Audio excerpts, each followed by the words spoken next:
Pernahkah kamu membayangkan bagaimana rasanya terbangun setiap hari, tapi tidak bisa lagi berdiri? Bagaimana rasanya menatap langkah orang lain, sementara kakimu sendiri seakan sudah berhenti bicara? Inilah kisah seorang wanita yang kehilangan segalanya. Harapan, senyum, bahkan keinginannya untuk hidup. Hingga suatu sore, seorang pemuda berpakaian lusuh datang tanpa diminta, membawa cahaya yang bahkan tak ia sadari. Ia bukan dokter, ia bukan orang kaya, tapi ia datang dengan sesuatu yang lebih berharga dari segalanya, ketulusan. Dan dari tangan yang sederhana itulah, sebuah keajaiban mulai tumbuh. Langit sore itu seakan sedang belajar bersabar. Matahari menggantung redup di ujung bukit, memantulkan warna oranye lembut di permukaan tanah yang mulai lembab. Angin membawa aroma dedaunan basah, dan di sudut halaman sebuah rumah sederhana, duduklah seorang gadis di kursi roda tua, menatap langit dengan mata kosong. Namanya Naila. Usianya baru 23, tapi hidup telah memberinya rasa lelah yang seharusnya baru dimiliki orang tua. Di pangkuannya tergeletak sebuah buku yang tak lagi ia baca, hanya jadi alasan agar orang-orang tidak mengira ia melamun tanpa arah. Suara burung gereja bersahutan di pagar bambu, tapi Naila tak menoleh. Tangannya lemah, kulitnya pucat, dan di bawah selimut lututnya yang kaku, ada rahasia pahit yang membuatnya enggan bermimpi. Ia lumpuh sejak 3 tahun lalu. Langit itu luas sekali, gumam Naila pelan, menatap awan yang bergerak lambat. Kenapa aku merasa dunia ini begitu sempit ya? Suara itu tenggelam di antara desir angin. Tidak ada yang menjawab. Hanya daun jambu yang jatuh di pangkuannya, seolah menepuk lembut bahunya, mengingatkan bahwa waktu terus berjalan meski ia tidak. Kadang, ia ingin marah. Marah pada nasib. Pada dirinya sendiri. Pada semua yang dulu ia percaya. Tapi setiap kali ingin berteriak, yang keluar hanya air mata. Tetes-tetes bening yang turun diam-diam, seolah malu menunjukkan betapa sakitnya kehilangan sesuatu yang dulu terasa biasa, langka. 3 tahun lalu, Naila adalah gadis yang tak bisa diam. Ia suka berlari menuruni jalan kampung sambil tertawa, mengejar anak-anak kecil yang bermain bola. Ia suka naik sepeda sambil mendengarkan musik dari earphone usang miliknya, merasa dunia adalah tempat yang penuh warna. Hingga suatu malam, hujan turun deras. Jalan licin, lampu motor redup, dan suara klakson itu datang terlalu cepat. Dalam sekejap, semuanya gelap. Ketika ia membuka mata, bau obat antiseptik dan suara mesin monitor menyambutnya. Kakinya tak terasa apa-apa. Ibunya duduk di samping ranjang sambil menggenggam tangannya erat. Naila, sabar ya. Nak, dokter bilang mungkin butuh waktu lama untuk pulih. Tapi aku bisa sembuh kan, Bu? Suaranya bergetar, hampir tak terdengar. Ibunya hanya tersenyum paksa. Yang penting kamu hidup, Nak. Itu sudah keajaiban. Namun hari berganti minggu, minggu berganti bulan, dan keajaiban tak kunjung datang. Kakinya tetap kaku. Dunia yang dulu penuh tawa kini hanya diisi suara roda kursi yang berderit pelan setiap ia berpindah tempat. Teman-teman mulai jarang datang. Tetangga berhenti menanyakan kabar. Orang-orang melanjutkan hidup, sementara Naila berhenti di satu titik yang sepi. Suatu sore, ketika matahari mulai condong, terdengar suara langkah dari luar pagar. Pelan, berat, dan berhenti di depan rumahnya. Dari balik tirai, Naila melihat seorang pemuda berpakaian lusuh. Bajunya kusam, celana jeansnya robek di lutut, dan rambutnya berantakan seperti baru saja tertiup angin pasar. Ia membawa karung kecil di punggung, seolah baru pulang dari memulung. Pemuda itu menatap halaman yang sepi, lalu matanya berhenti pada Naila yang duduk di kursi roda. Ada senyum lembut di wajahnya. Bukan senyum iba, tapi senyum yang hangat dan tulus. Permisi, Kak. Suaranya serak tapi sopan. Boleh saya duduk di sini sebentar? Naila mengangguk canggung. Silakan. Tapi mungkin kau akan bosan. Aku hanya duduk dan diam. Pemuda itu tertawa kecil, menaruh karungnya di tanah, lalu duduk di tangga teras. Kalau duduk di samping orang yang sabar seperti kakak, mana mungkin bosan? Naila menatapnya aneh. Kau bahkan tidak kenal aku. Justru karena itu aku ingin kenal. Jawabnya cepat, tanpa ragu. Namaku Raffi. Raffi? Iya, Raffi. Anak yang sedang belajar untuk tidak menyerah. Kalimat itu membuat Naila menunduk. Entah kenapa, ada sesuatu dalam nada suaranya yang menenangkan. Sejak hari itu Raffi sering datang. Awalnya ia hanya mampir sebentar, menawarkan teh hangat atau sekadar menyapu dedaunan di halaman. Tapi lama-lama, kedatangannya menjadi kebiasaan yang Naila tunggu. Suatu sore, ia datang membawa buku lusuh. Aku nemu ini di pasar loak, katanya dengan wajah riang. Katanya bagus, tentang orang yang kehilangan segalanya tapi tetap bisa bersyukur. Naila tersenyum samar. Kau suka baca buku seperti itu? Raffi mengangguk. Iya, aku nggak punya banyak hal dalam hidupku. Jadi kalau baca kisah orang yang tetap kuat, rasanya aku juga punya alasan untuk bertahan. Hari berganti hari, percakapan mereka makin panjang. Kadang tentang hal sepele, tentang cuaca, tentang burung di atap, atau tentang cita-cita masa kecil. Kadang tentang hal yang lebih dalam, tentang kehilangan, tentang doa yang tak kunjung dijawab, tentang luka yang masih berdenyut meski waktu sudah jauh berlalu. Suatu kali, Naila berkata lirih, Raffi, orang-orang menjauhiku setelah aku begini. Mereka bilang aku kuat, tapi sebenarnya, aku hanya tidak punya pilihan lain. Raffi menatapnya lama, lalu berkata pelan, "Kak, yang duduk bukan berarti lemah. Kadang, yang duduk justru sedang menunggu waktu untuk bangkit dengan cara yang berbeda." Kata-kata itu menghantam lembut ke dada Naila. Ia menunduk, menatap kakinya yang diam, lalu menitikkan air mata kecil. Untuk pertama kalinya, seseorang tidak melihatnya sebagai beban, tapi sebagai manusia yang masih punya cahaya di dalam luka. Malam itu, setelah Raffi pulang, rumah terasa sunyi. Tapi ada sesuatu yang berbeda. Bukan kesunyian yang menakutkan, melainkan keheningan yang hangat. Naila duduk di kursi rodanya, memandangi bulan yang menggantung di langit. "Ya Allah," bisiknya pelan. "Aku pikir aku sudah selesai dengan harapan. Tapi hari ini, aku merasa hidup lagi." Angin masuk dari jendela, menggerakkan tirai, membawa aroma tanah basah, dan sedikit wangi teh dari gelas yang masih tersisa di meja. Naila menatap kursi kosong di depannya, tempat Raffi duduk tadi sore. "Aneh," gumamnya. "Aku bahkan baru mengenalnya beberapa hari, tapi rasanya seperti aku menemukan bagian diriku yang hilang." Ia lalu mengambil buku catatannya, membuka halaman kosong, dan menulis sesuatu dengan tangan gemetar. "Tuhan, mungkin aku belum bisa berjalan dengan kaki, tapi Kau telah mengirim seseorang yang membuat hatiku melangkah." Air matanya jatuh di atas kertas, meninggalkan noda kecil. Tapi kali ini Taya tak menyeka. Biarlah, pikirnya. Karena kali ini, air mata itu bukan tanda putus asa, tapi tanda bahwa hatinya mulai hidup lagi. Keesokan paginya, sebelum matahari benar-benar naik, terdengar ketukan pelan di pagar. Naila menoleh, dan di sana berdiri Raffi, dengan senyum sederhana dan secangkir teh hangat di tangan. "Selamat pagi, Kak Naila," katanya riang. "Hari ini aku bawain teh yang lebih manis, biar hidup kakak juga ikut manis." Naila tertawa kecil, dan untuk pertama kalinya dalam waktu yang lama, tawa itu terdengar seperti musik di pagi yang sunyi. Malam kembali turun perlahan, membawa hawa lembab dan aroma tanah yang baru saja disiram embun. Di dalam kamar yang temaram, Naila duduk memandangi kakinya.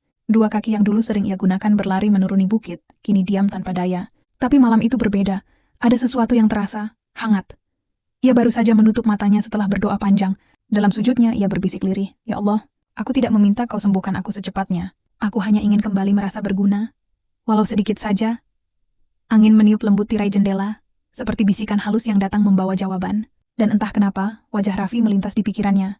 Senyumnya yang sederhana, tatapan matanya yang tidak pernah memandang dengan iba. Naila tersenyum tipis. "Terima kasih Tuhan. Mungkin Kau kirim dia bukan untuk membuatku bisa berjalan, tapi untuk mengingatkan bahwa aku masih punya arah." Pagi berikutnya, suara ketukan di pagar kembali terdengar. "Assalamualaikum." Suara Raffi dari luar, ceria seperti biasa. Naila bergegas menatap ke jendela. "Waalaikumsalam." "Masuk aja Raffi," serunya sambil tersenyum. Raffi masuk sambil membawa sesuatu di tangannya. Sepotong kayu panjang yang sudah diukir kasar. "Aku bikin ini semalaman," katanya sambil tertawa kecil. "Tongkat sederhana. Aku nggak tahu kuat atau enggaknya, tapi aku pikir mungkin ini bisa bantu Kak Naila sedikit." Naila memandang tongkat itu lama. Di matanya, benda sederhana itu tampak seperti hadiah paling indah yang pernah ia terima. "Kau bikin sendiri?" Raffi mengangguk. "Iya, dari potongan kayu bekas di pasar. Aku amplas dikit biar nggak melukai tangan. Aku tahu kau belum bisa berjalan, tapi boleh kita coba perlahan?" Wajah Naila menegang. Ia menunduk, menggenggam selimutnya. Aku takut jatuh, Raffi." Raffi tersenyum, langkahnya mendekat perlahan. Ia berjongkok di samping kursi roda, menatap Naila sejajar mata. "Kalau kau jatuh, aku akan memapahmu. Aku janji. Aku nggak akan biarkan kau sendirian." Kalimat itu mengguncang hati Naila. Tak ada yang pernah mengatakan hal itu dengan nada seteguh dan selembut itu. Ia menarik napas panjang, mencoba menenangkan detak jantungnya. "Baiklah," katanya akhirnya, pelan tapi pasti. "Kita coba." Raffi berdiri di sampingnya, menempatkan tongkat kayu di tangan kanan Naila. "Pegang erat ya," katanya lembut. Naila menunduk melihat kakinya. Terasa dingin, kaku, dan asing. Sudah lama ia tak berani memaksakan diri berdiri. Tapi hari itu, di depan pemuda lusuh yang entah kenapa begitu percaya padanya, Naila ingin mencoba. Ia menghela napas panjang. "Bismillah." Tangannya gemetar saat mencoba menekan tongkat. Kakinya bergerak pelan, tapi tubuhnya belum siap. Sekali, dua kali. Ia hampir jatuh, namun Raffi dengan sigap memegang bahunya. "Pelan-pelan, Kak. Nggak usah terburu-buru," katanya lembut. "Nggak ada perlombaan di sini." Naila menggigit bibir. "Aku takut, Raffi. Rasanya seperti tubuhku nggak mau nurut." Raffi tersenyum kecil. "Kau tahu, Kak, kadang bukan tubuh kita yang menolak bergerak, tapi hati kita yang belum yakin kalau kita bisa." Naila menatap matanya, seolah mencari keberanian di sana. "Kau yakin aku bisa?" Raffi menatap dalam, lalu menjawab tegas. "Aku nggak yakin, Kak. Aku percaya kau bisa." Air mata Naila jatuh tanpa ia sadari. Ia mencoba lagi, menekan tongkat lebih kuat, menumpu pada pundak Raffi. Dan untuk pertama kalinya setelah bertahun-tahun, tubuhnya berdiri tegak beberapa detik, keduanya terpaku. Aku berdiri?" Suara Naila bergetar, tak percaya. Raffi tertawa pelan sambil menahan air mata yang mulai membasahi wajahnya. Iya kak, kau berdiri dengan luar biasa. Hari itu menjadi awal dari banyak pagi yang berbeda. Setiap matahari muncul dari balik bukit, Raffi sudah datang ke rumah Naila membawa semangat baru. Kadang ia membawa bubur hangat, kadang hanya membawa senyum. Tapi yang pasti, setiap hari, ia membawa keyakinan yang menular. Latihan berjalan menjadi rutinitas mereka. Kadang Naila berhasil melangkah 1 langkah. Kadang jatuh sebelum sempat menapak 2 kali. Tapi setiap kali ia jatuh, Raffi selalu ada untuk menenangkan. Lihat aku. Katanya setiap Naila mulai menangis. Lihat mataku. Kau nggak gagal, Kak. Kau cuma sedang belajar. Suatu pagi, Naila menangis keras karena rasa sakit yang menjalar di kakinya. Aku nggak kuat lagi, Raffi. Rasanya seperti disayat. Raffi menatapnya dalam diam, lalu berlutut di hadapannya. Kau tahu, rasa sakit itu tanda kalau tubuhmu sedang berjuang. Kau nggak boleh menyerah di tengah jalan. Tapi aku takut gagal. Gagal itu bukan saat kau jatuh, Naila. Ucapnya lembut. Gagal itu saat kau berhenti mencoba. Keheningan menggantung. Angin berhembus lembut membawa aroma pagi yang segar. Naila menatap tongkat di tangannya, lalu menarik napas panjang. Baiklah, katanya dengan suara serak. Aku akan coba lagi. Raffi tersenyum lega. Itu dia, gadis kuat yang aku kenal. Hari-hari pun berjalan seperti itu. Waktu berlalu dan langkah Naila semakin stabil. Kadang Raffi mendorong kursi rodanya ke taman kecil di ujung kampung, mengajaknya menatap anak-anak bermain. Suatu hari nanti, katanya, kau akan bisa berjalan ke sana tanpa aku dorong. Naila tertawa kecil. Dan waktu itu tiba, aku akan menantangmu lomba lari. Raffi tertawa keras, matanya berkilau. Wah, kalau gitu aku harus latihan dari sekarang. Suatu sore hujan turun rintik-rintik. Mereka duduk di teras, menatap air yang menetes dari ujung atap. Raffi, ujar Naila tiba-tiba, kenapa kau mau repot-repot membantu aku? Hidupmu sendiri kan juga susah. Raffi terdiam sebentar, lalu menjawab pelan. Aku pernah di titik di mana aku merasa nggak punya siapa-siapa. Tapi waktu itu, ada orang asing yang membantuku bangkit. Dia bilang, kita nggak perlu punya segalanya untuk bisa menolong. Sejak itu aku janji, kalau aku bisa membuat satu orang tersenyum lagi, aku akan melakukannya. Naila menatapnya lama, menahan tangis yang mulai menggenang. Kau aneh, Raffi. Raffi tertawa kecil. Mungkin, tapi kalau keanehanku bisa bikin seseorang kembali percaya pada hidup, aku nggak mau sembuh dari itu. Suara hujan makin deras. Di antara suara gemericik dan angin, mereka hanya diam. Tapi diam yang damai, diam yang penuh rasa syukur. Dalam hati Naila berbisik, Ya Allah, terima kasih. Kau kirim seseorang yang tidak hanya menolong kakiku untuk berjalan, tapi menuntun hatiku untuk hidup lagi. Matahari pagi menyinari halaman rumah kecil itu dengan lembut. Udara masih terasa segar, embun menempel di daun-daun jambu, dan burung gereja berkicau seolah mengiringi semangat baru Naila. Hari ini, langkahnya sudah jauh berbeda dari hari-hari pertama. Ia bisa berdiri lebih lama, bahkan bisa melangkah 2 kali tanpa jatuh. Namun bukan hanya tubuhnya yang perlahan sembuh, hatinya juga ikut tumbuh. Sore itu, setelah latihan, Naila duduk di teras sambil memandangi langit yang mulai berubah jingga. Raffi duduk di sebelahnya. Tangannya memegang gelas teh hangat yang kini sudah setengah dingin. Raffi, panggil Naila pelan. Iya kak, kenapa kau begitu peduli padaku? Aku bahkan bukan siapa-siapa untukmu. Raffi menatap jauh ke arah langit, seolah mencari jawaban di antara awan yang bergerak perlahan. Ia diam cukup lama sebelum akhirnya berkata dengan suara yang berat, karena aku tahu rasanya kehilangan arah.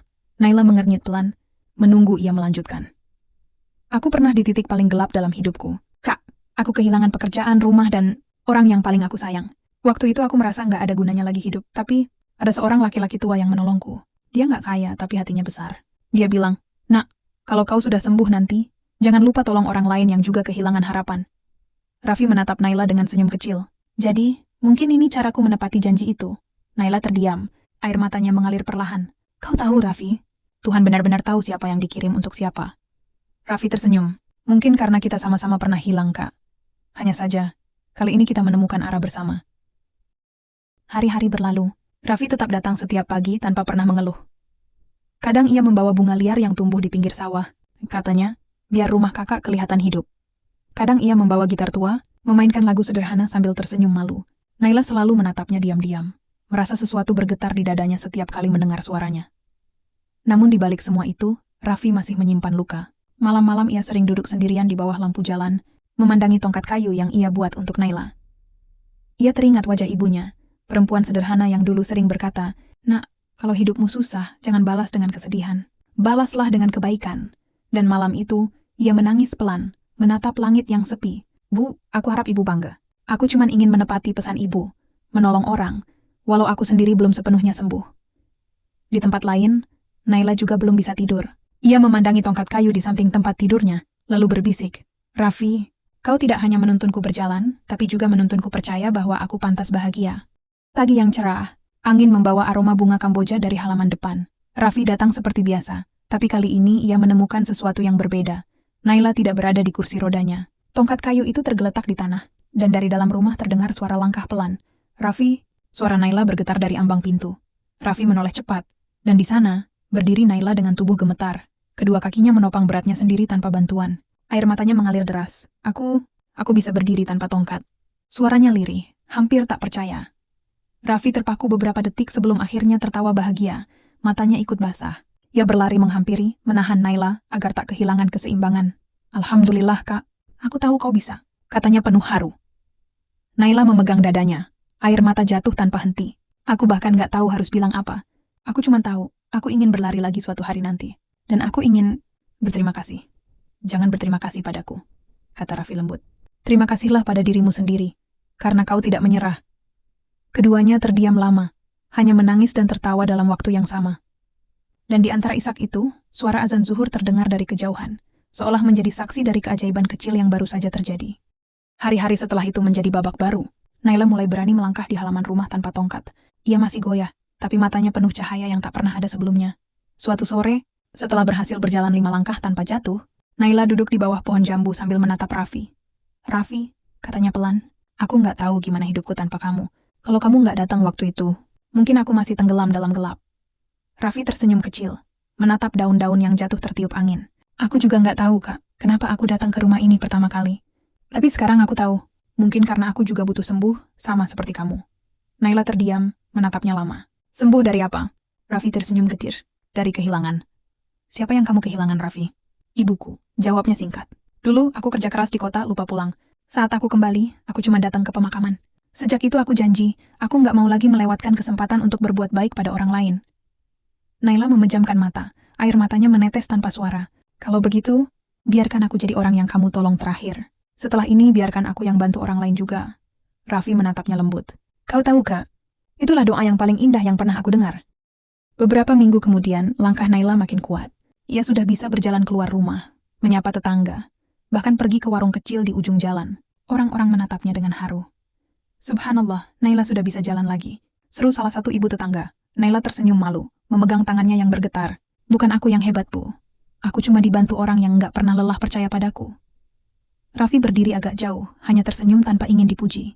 Bajunya tetap lusuh, sepatunya tetap robek, tapi di wajahnya ada cahaya bahagia yang tidak bisa disembunyikan. Saat semua orang memuji, ia hanya menunduk dan berbisik, Alhamdulillah. Sore itu, Naila menghampirinya sambil membawa sesuatu. Sebuah kotak kecil berisi sepatu baru. Untukmu, Raffi, katanya pelan. Kau sudah bantu aku melangkah, sekarang biarkan aku bantu kau melangkah juga.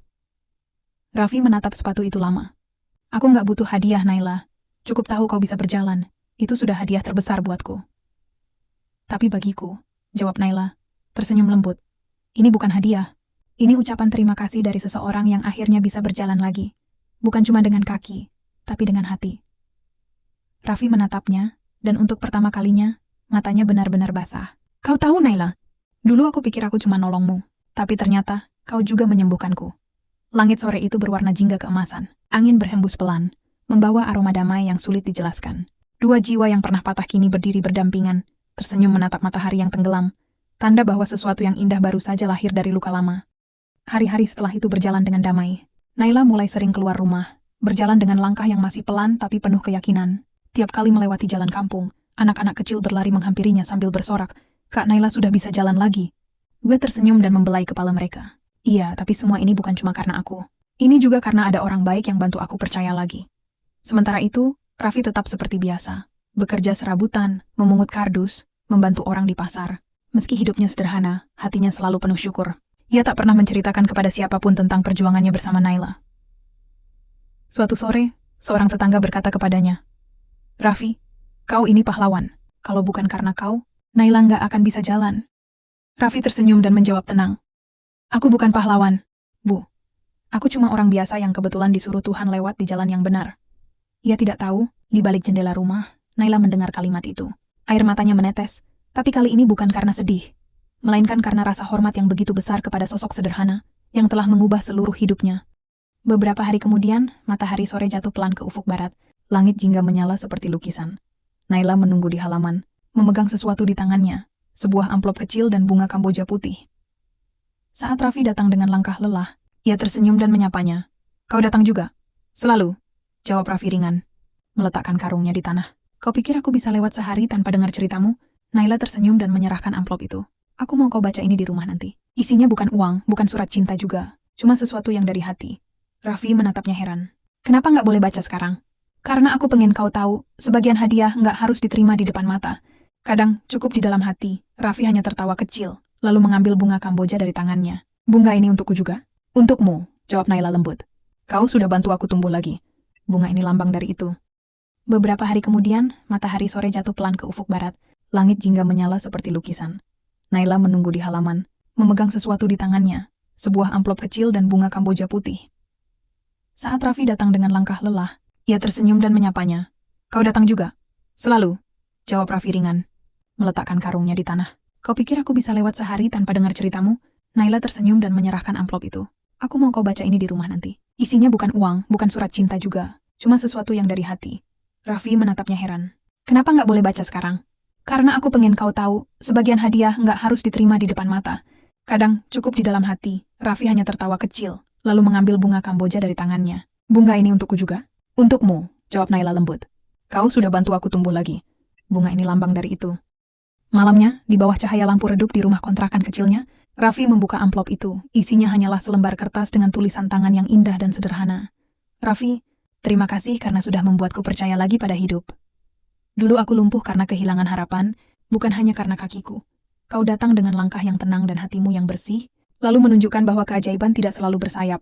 Kadang, ia datang lewat seseorang yang bahkan tidak punya apa-apa. Selain ketulusan, kalau suatu hari aku bisa berjalan jauh, aku ingin langkahku selalu mengingat namamu dalam diam." Raffi memegang surat itu lama. Ia tidak sadar air matanya menetes, jatuh ke atas tulisan itu. Ia memejamkan mata dan berbisik pelan, "Ya Allah, terima kasih kau beri aku kesempatan jadi bagian dari keajaiban seseorang." Keesokan harinya, matahari bersinar lembut. Raffi datang seperti biasa, tapi kali ini Naila tidak duduk di kursi roda. Ia berdiri di tengah halaman, mengenakan gaun sederhana berwarna biru muda. Di tangannya, ia memegang dua tongkat kayu yang kini sudah mulai tak dibutuhkan lagi. "Raffi," panggilnya sambil tersenyum cerah. "Hari ini aku ingin berjalan bersamamu." Raffi menatapnya dengan mata yang tiba-tiba basah. "Bersamaku?" "Iya," jawab Naila, mendekat dengan langkah mantap. "Dulu kau yang menuntunku, sekarang biarkan aku melangkah di sampingmu. Bukan karena aku masih butuh bantuan, tapi karena aku nggak mau berjalan sendiri lagi." Mereka mulai berjalan menyusuri jalan kampung, yang dulu hanya Naila pandangi dari jendela. Anak-anak tersenyum, orang-orang menatap haru. Langit sore memantulkan cahaya keemasan, menerpa wajah mereka berdua yang penuh kedamaian. Dan di setiap langkah yang mereka ambil, seolah ada doa yang berbisik di udara. "Hasbunallahu wa ni'mal wakil." Raffi menoleh, menatap Naila yang tersenyum menatap langit. "Kau tahu, Naila, kau bukan hanya bisa berjalan, kau sudah membuat banyak orang percaya kalau keajaiban itu nyata." Naila menjawab dengan mata berkaca. "Dan kau, Raffi, adalah alasan keajaiban itu ada." Senja perlahan memudar menjadi malam.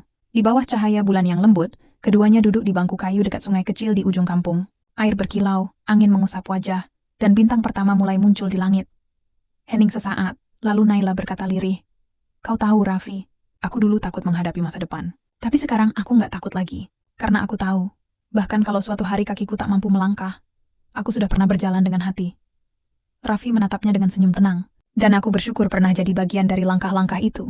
Keduanya terdiam, hanya suara jangkrik dan gemericik air menemani. Dalam hati Naila menulis kalimat terakhirnya, bukan di buku tapi di dalam doa.